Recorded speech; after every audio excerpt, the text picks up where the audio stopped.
Hi, Ben. I just wanted to say how much I appreciate what you do, and you're the main reason that I got into politics. Well, thank you. For your Thug Life compilations. My question is to do with the Conservative Party of Canada and just conservatives in general kind of caving in on a lot of views, such as abortion and, I don't know, other ones.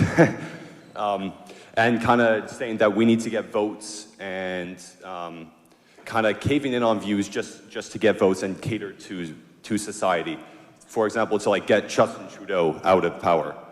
So I just want to know what your thoughts on that is. Well, I mean, we've had similar problems in the United States. So I'll speak to the analog. Quick note on Justin Trudeau. Handsome Bernie Sanders does not qualify you to be prime minister of a country.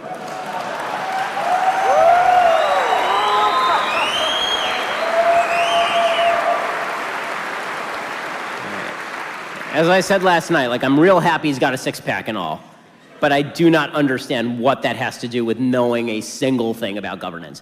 As far as political parties caving on particular hot-button issues, you know, I'm never in favor of abandoning eternal truths for temporary political gain. It doesn't seem to work out well, because all that happens is that the country continues to move left, and soon you're abandoning more ground and more ground and more ground. That's particularly true on the life issue. There are certain issues where I feel like a consensus can sort of be reached. I'll take an example, same-sex marriage. So, as I said, I was an advocate, still am an advocate of traditional marriage. I don't believe that same-sex marriage has the same societal benefit as heterosexual marriage because of biology. Right? That's not to say that I don't think that gay people can't live together in happiness, that's fine. But if you're talking about what benefits society, well, marriage was always built around bearing and rearing of children, which obviously is going to be a lot more common in heterosexual couples than in homosexual couples.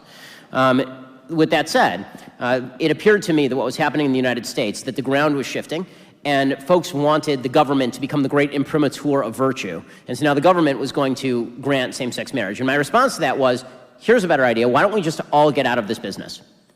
Right? And that's something that I think can make everybody happy, because when the government gets out of everybody's business, we all tend to be a little bit happier.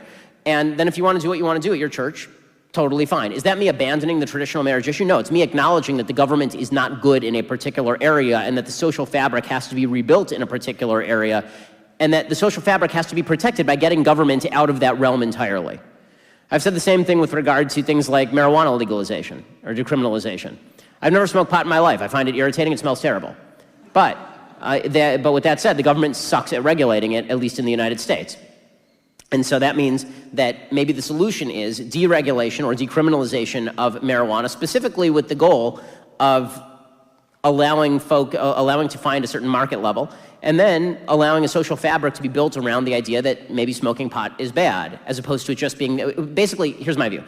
If the government is the last repository of virtue, there is no last repository of virtue. The government is never going to be the great guarantor of decency or virtue. There has to be something undergirding it, or the government has nothing to stand on.